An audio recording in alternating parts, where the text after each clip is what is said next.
সূরা ফাতিহা কিভাবে পড়ে পানি খেলে দ্রুত শেফা পাওয়া যায় এবং দ্রুত সুস্থ হওয়া, যেটা আমরা অনেকেই কিন্তু জানি না। সূরা ফাতিহার ভিতরে শেফা, সেটা কিন্তু আমরা অনেকেই জানি এবং নবী সাল্লাল্লাহু আলাইহি ওয়াসাল্লাম নিজে বলে দিয়েছেন এই সূরার কয়েকটি নাম রয়েছে, তার ভিতরে অন্যতম একটা নাম হচ্ছে সূরাতুশ শিফা। এটার ভিতরে আল্লাহ পাক রব্বুল আলামিন শিফা দিয়েছেন।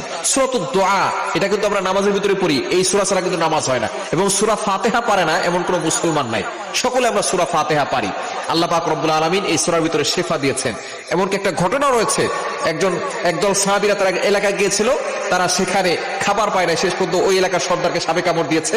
ওই সাহাবী সূরা ফাতিহা 7 বার পড়ে ফু দিয়েছে, সাথে সাথে সাপের বিষ পানি হয়ে গিয়েছে। সুতরাং এই সূরা ফাতিহার ভিতরে শিফা রয়েছে।